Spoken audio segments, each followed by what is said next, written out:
Anak ilang sugal. Na di malas. Nasa swerte. Ulit na lang, Mia. Paksit nas apple. Okay. Padayon og duwa, Chuna. Ah. Atagan di kagpunan. Ha? Di ay 50,000. Balik og duwa. Ha? Day, sige na. Balik na doon, day. Bong, ay, hugas langit. You are our angel. Padayon og duwa, Chuna. Enjoy. Di ta mahutdan og puhunan, okay? Salamat, Bong. Padayon na mo diha, ha? Tungod kay maato pa ko sa Tejero kay championship fight sa kong i-enter sa derby. Sige, Bong. Padayon lang. Apple, in case maway swerte gihapon, doon lang si Humba, ha? Kay akong binla ng kwarta. Kadtong imong driver, Bong? Yes, doon lang. Para di mahulong ang duha, okay? Yes, Bong. Thank you. Tuna, cheer up. Magkabawi na ka. Yes, Bong. Okay, sige, Apple. Bong, ni-appeal ni ka, Derby? Oh, i-appeal ko. Sige, di Kax. Waiting na mi. Last fight karon for championship. Ang kontra, taga Bacolod. Oh, pilay pusta na, Sir Bong. Championship, 10 million ang ako gipusta. Ano? 10 million? Sa sabong? Ingo na nakadako ang pusta. Millions? Apple, remember, ang kwarta, imura ng biyaan sa higayon nga musugot na ka sa tawag sa kamatayon. Mo ko na ginaingon nga ang kinabuhi mo'y usa ka dakong tiaw. Tungod kay kung moabot na ang imong signos, imong talikdan ang labing mahal mo sa kinabuhi. So, mo na ginaingon, enjoy life. Bong, Excuse ninyo, ha? Sige. Naku, 10 million pesos? Manok lang? ay, may punto ya siya. Kaya ang kwarta, imo ganing biyaan kung mamatay ka na. Di ba? So, yung Pila ni sir? Usa man ni kabandol. 100,000 na. In case mahotdan og puhunan sila si Chuna, ihatag na. Bati sir. May problema. Ako'y bahala na. Tikang-tang lagi na. Unsa? Ha? Kinsay mo tikangkang? Ay, buhat sila eh.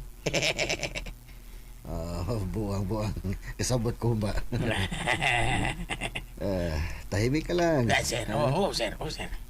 Sige. Alin ako. Padayon sir.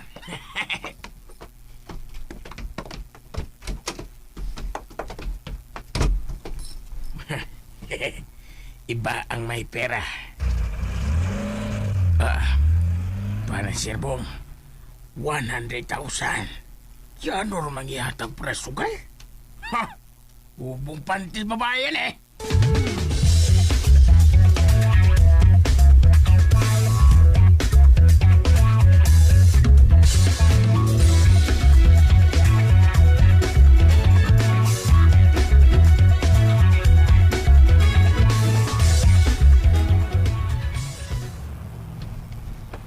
Beda.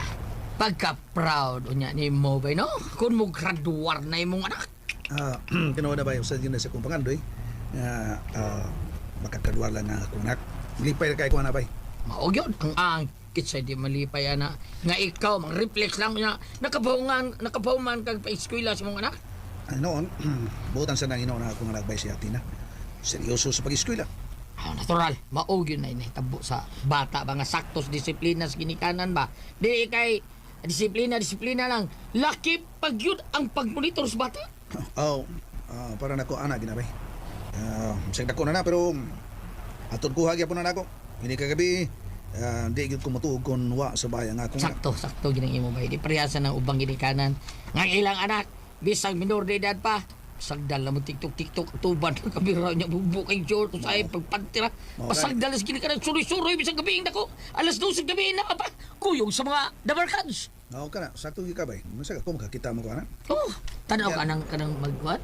Sayo-sayo sa TikTok? Oo. Nindot kaysa? Oo, sige. Buwa. Na makalangan na ito ng cellphone. Muna nga, usay isang putas mga bata. Nga naas gawas. Laroy-laroy ang mga orasan. Kuyog sa barkada. Ang may tabo ba'y magkatoos bisyo. Kung saman, magkatoog kagparabako. Sunod, mapilang kinom-inom sa makahubog nga ilimnon. Tapos, tuwaan na sa grabe. Apil ng suyop. Mao, sakto yung kamay. Ug ang labing pait bay. Tungod kay himuon na kining career sa kinadiling drugas. Oh, sakto yun kay. Mao yun na ba eh. Anya, usa sa nakadaghan karon sa ilahang gitawag og kanang kuan CICL. O mo siguro na. CICL. CICL mo na sakto na. Pero kadit lang murag nalimo unsay kahulugan sa CICL. Sa uban na CICL mo nito. Children in conflict with the law. Mo siguro. Kana gusto. Mga bata in town na nahimong hiwi nahimong nga nakasupak sa balaod. Lagi. Correct. Bay, gawas ng mga estudyante wa pala isinday. Ang basin og bunalan tingali nalanganan sa sub. Ang mga base no. Bay, dito lang ko dito senyor ra masugot nga tuna nga ato kung puyo sinto. Sugod lagi to. Sa kabalaka. Pero mas Wa mo mayo. to magamit. Bay, mas mayo siguro nga inyo sa papangon taon para dili sa taon kung buy-buy tuna ba. Muabang ka. Kanas tuna taon war bay break ng baba na kayo. Bitaw sa noon. Dahil ba ginabadagan ng sulti bay? Mga pabangal na taon ko bay ha. Ayaw na dako sa taon. Abang na bisag 2,000 ang buwan. Okay na kay ko. Okay na ka? Oh, dos mil. Para na ko. Okay rin kayo. Okay rin. Mas, nanas kay Oh, Inday. Tay.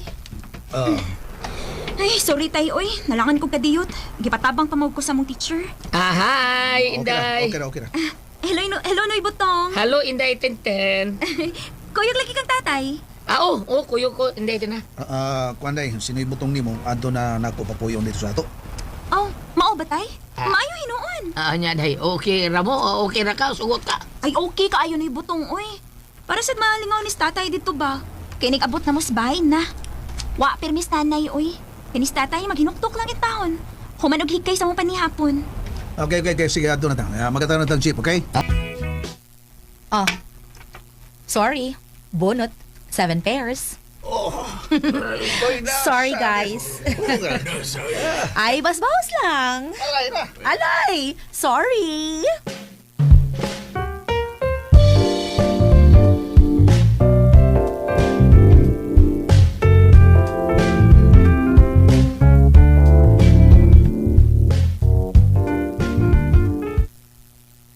Bay butang money. Money ang gamay sibay-sibay na mo diri ba? Hindi mo na ko dislo yung bahin. Pwede kay kadiri. Okay kayo, ano sa... Unya sa gawas na yato tupan ako gagmay. Aptan ako ba? May mga nagalya na gamay abuhan. May mga anak makaluto na isugang duha ka buok. Bato ra hino ng sugang. Patay ko, problema na ba? Okay ka na?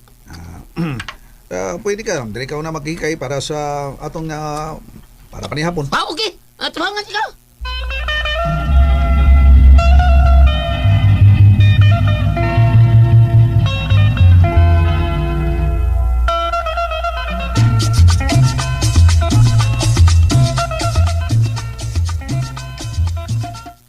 Okay na kayo na yun. Utang, sinubakan, ugunas, namus. Unya, mais nga, numero 16. Okay, Sabay. okay na kayo. Ha? Okay. Okay na nga 16. Okay, bay, kaning mulakaw na ko ha. Kaning balik na ko, mga una ta. Kasama ka? Balitan sa nako si Chuna og humba bay. Ha? Mo di ako tumukao ng utan bay. Humba mo iya. Ano? Humba. Pinangga gyud kaayo na ni tatay, Noy Butong, si nanay. Pero si nanay, sika-sikaan lang niya sa tatay. Ano?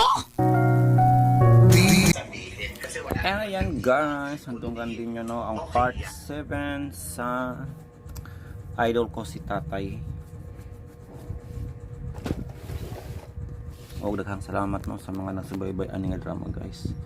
Isa na ta kasimanan niyo ani nga drama. Wala ko kapapati kay ani kay busy kay ko mga panahon na guys.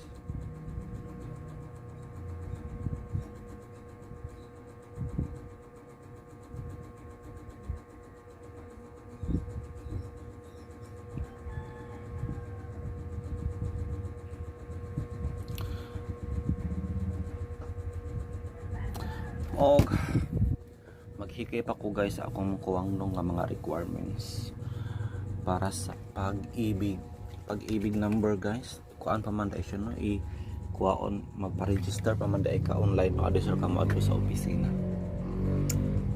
Og human ako guys no sa akong pag-register. Og unya maadto na ko karon no sa pag-ibig office sa Kabadbaran kay magkuha sa akong number.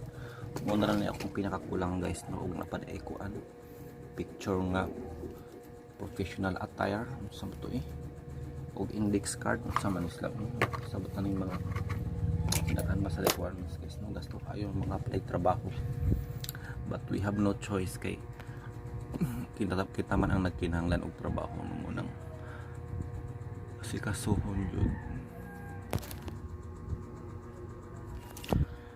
So maligo sa ako guys no, while ako lang ning i-play siya no, i-play lang ako guys diri sa Mama Sang vlog. Subaybay magud po ko ani guys about ni siya no, ano siya, beauty pageant vlogger Mama Sang. He is talking about the pasabog no sa mga national costume sa katatapos lang nga Miss Grand awa pa na human October 18 man dai no ang grand coronation ani. October 18 Miss Grand International nga girepresentahan no ni Emma Tiglaw. But murag blurred man atong camera ina tabunan man. Kuha na to guys kay grabe ka blurred unsa naman ni.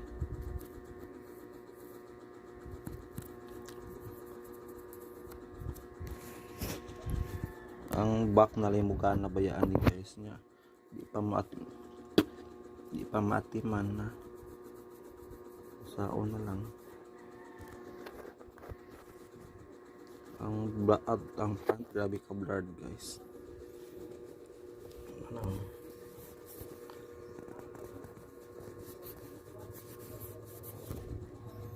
Nang ayan, klaro na ba? Tinaw na ba guys? Ayan. Klaro na.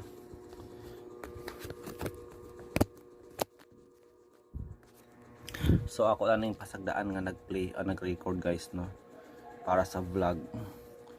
Og maligo pa ko no. Maligo pa si Akich.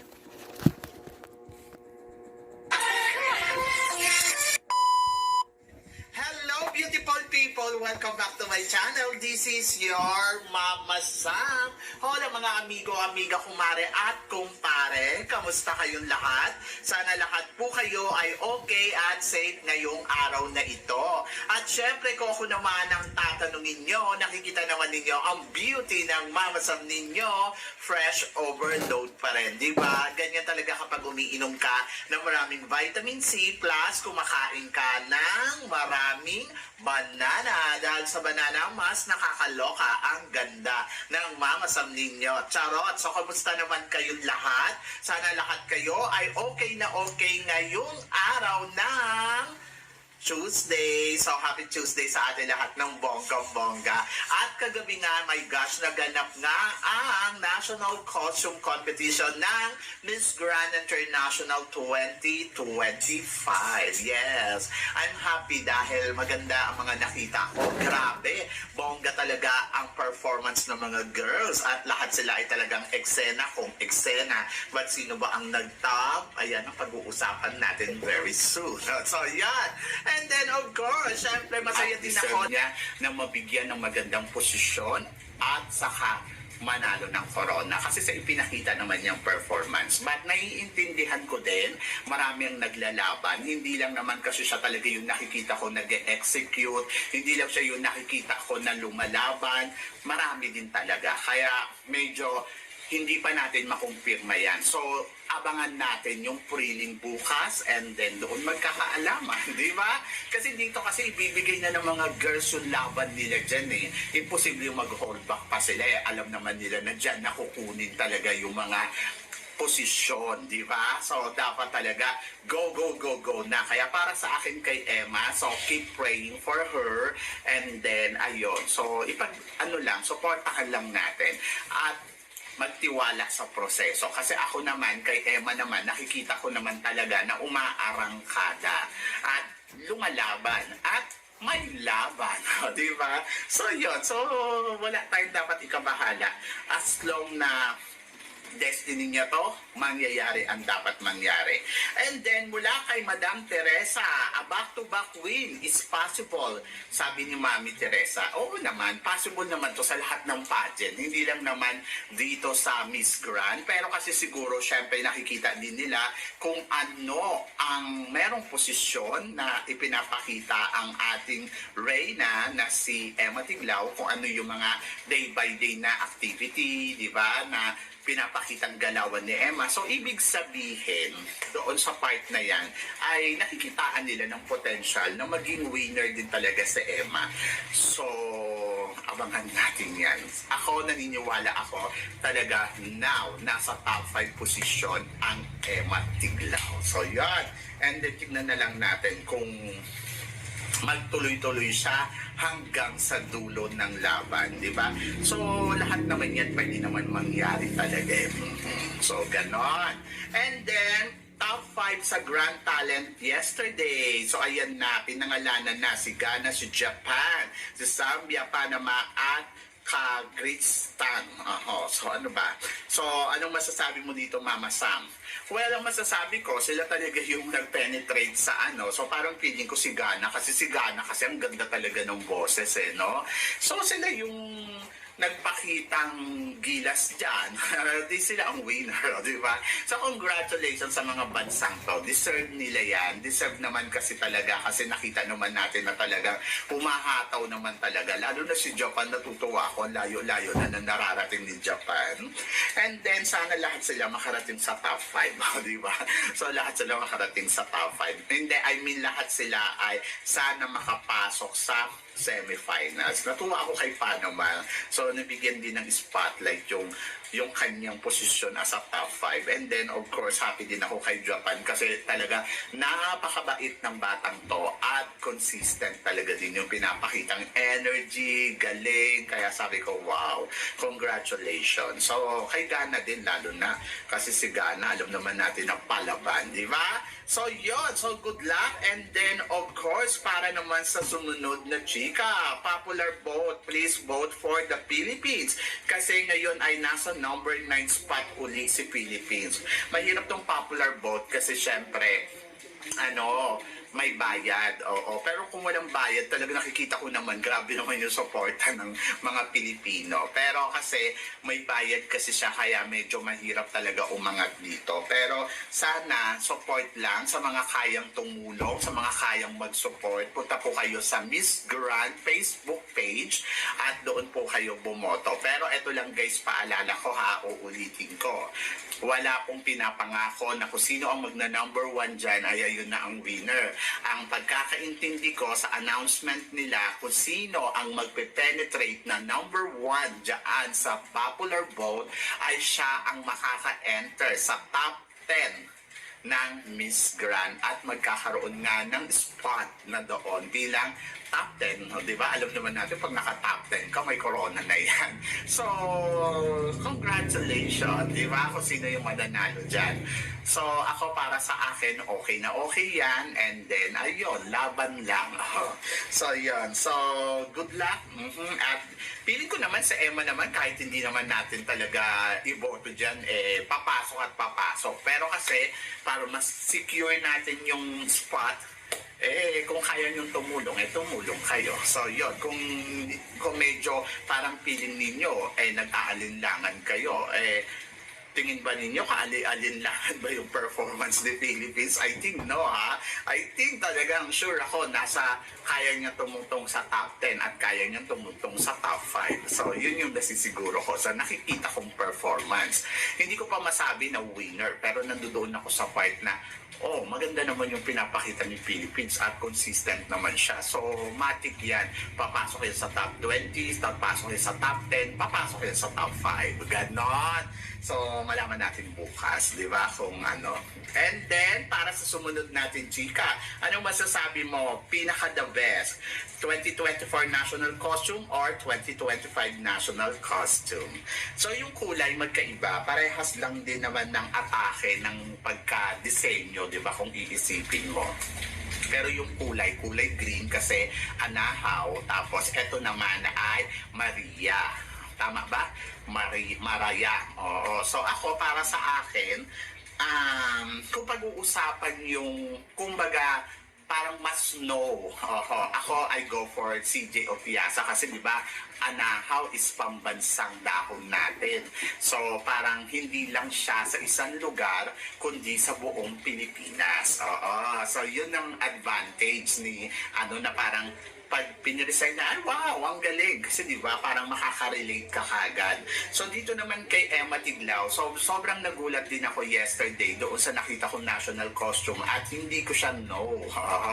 So parang ang dating sa akin, parang saan galing to? Ayun. Tapos yung na-explain naman, tapos nandoon nga, marami na rin ako nababasa na galing nga siya sa Pampanga. So naintindihan ko na. So from Pampanga, go to the international stage, bongga. So, yun. So, yun lang. At least ngayon, nalaman na. Kaya lang kasi, parang mas maganda kasi kung related talaga siya, hindi lang sa isang lugar, sa buong Pilipinas. Yung dapat mo nakakaalam nun. Para siguro yung reaction ng mga tao, hindi sila yung parang gulat na gulat. Pero maganda. Maganda at maganda yung presentation. Both of them talagang nag-present sila ng maganda, nag-present sila ng maayos, at natuwa ang madami sa ipinakita nilang national costume last year at this year. So para sa akin, both of them, they are excellent kasi iisa lang din naman ang kanilang designer, kundi si Sir Patrick, di ba? Kaya mabuhay, di ba? So yun yung masasabi ko. Comparison, syempre hindi naman naiiwasan, pero nandoon ako sa part na parehas lang naman nag-execute, parehas na magaling, parehas na maganda, parehas na winner! So, yun. Ang saya-saya. So, ito ang sumunod natin, chika. Ito, maraming magtataas ang kilay dito. Top 5 2019 will be repeated. Maraming nagsasabi ngayon na possible daw maulit-uli yung top 5 noong 2019 kung saan ay sila Venezuela, USA, tapos sino pa ba? Si Brazil, si Mexico, Paraguay. Wala pala si USA doon. Si Paraguay, si USA, si Czech Republic, ayan yung sinasabi na possible daw maulit-ulit ngayon. Parang feeling ko hindi. Oo, hindi siya mauulit. Pero ang nakikita ko, si Venezuela, si Thailand, at saka si Mexico maganda. Pwede din na makarating sa top 5. So, depende. Pero, tignan natin. So, parang feeling ko hindi siya mauulit. Yun nangyari noong 2019. So, 2019, yung top 5 noong 2019, parang feeling ko hindi siya mauulit. Pero nandoon ako sa part na parang mas gusto ko pang maulit yung panahon ni tawag dito, yung panahon kasi sinasabi nila dito, possible daw kasi si Venezuela yung manalo ngayong taon na to sa Miss Grand. Ayan yung sinasabi dyan. So, kung mauulit ba uli? Oo, possible yon. Pero yung mga runners-up, parang feeling ko, syempre, may iba nang papasok. Malakas din si Philippines, di ba? So, possible din talagang manalo si Philippines at makarating sa top 5 si Philippines. So, isa yan sa mga nakikita ko. Si Czech Republic, malakas din si Czech Republic at nakikita ko din na yung galawan ni Czech Republic pwede din pumangat sa top 5. Si Martini, di ba? So, isa din nga sa mga tinitingnan natin na talagang nagpe-penetrate. So, parang feeling ko, si Brazil naman ngayon, medyo mahina yung California. So, titignan pa natin kung paano papalo itong si Brazil, di ba? So, yun, ang mga ganon. Pero kung ganda si Brazil, maganda si Brazil. Oo, maganda talaga siya. May kahawin siyang artista na Hollywood. Pero, Tingnan muna natin bukas. Bukas magkakaalaman. Yes, isa sa mga nakikita ko si Venezuela kasi si Venezuela ay talagang siya yung nagsasabi na grand beauty. Pero malakas si Philippines kasi si Philippines din, masasabi ko din, may beauty din, may caliber at saka talagang palaban. Kaya mahirap. So, possible na silang dalawa talaga para sa akin ang mag-last two standing. For now, ha? So, yan. So, silang dalawa talaga yung nakikita ko na pwede mag-last two standing. Pwede Venezuela or Philippines to. But tignan natin. Kasi, syempre, hindi pa naman dito nagtatapos yung laban. So, bukas talaga yung big decision. So, medyo mahirap-hirap. Kasi, syempre, nakikita natin ng madami talagang mga magagaling. So, tignan natin kung paano sila magpe-penetrate bukas sa ipapakita nila pagdating sa labanan ng Miss Grand. O, di ba? Kung sino nga ba yung mga grand beauty, grand winner, mga ganon. So, bukas yan lahat makikita ninyo. Kasi syempre, yung performance nila bukas, alam mo yun, na itotodo nila yan. Todo talaga yan. Ako, para sa akin, importante na itodo nila yan. I hope na sana wala tayo yung, ay, ito yung gagamitin kong gown na pasabog sa ano. Si CJ nung nakaraang taon talagang pinasabog niya na yung gown niya noong coronation, di ba? Nung prelim pa lang pasabog na, and then coronation pa. Sana ganun din ang gawin ni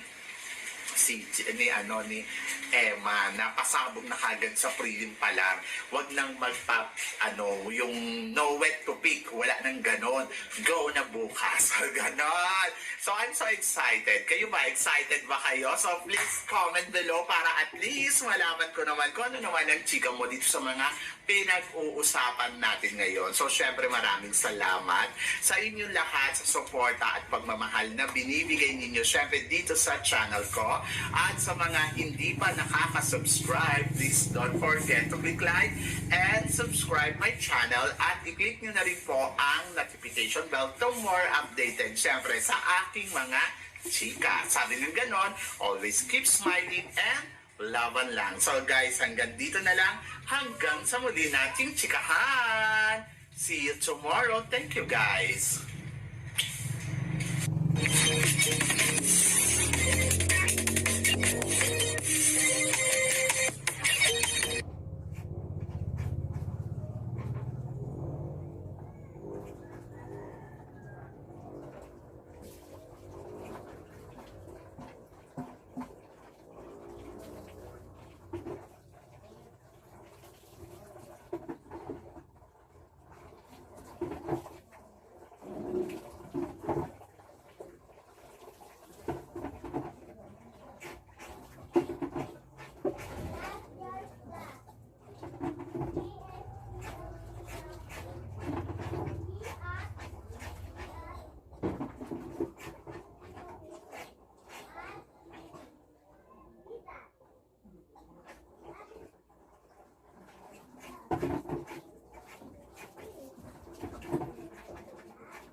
Guys, so ayan no, nandunggan ninyo no ang sabat eh. So mga na to guys, thank you so much. Sinsya na nawala ta kay naligo muna ako guys. Na ako'y lakaw karon no. Magkumpleto ko guys sa akong requirements og magpanday inig uli no. Panday sa akong balay guys.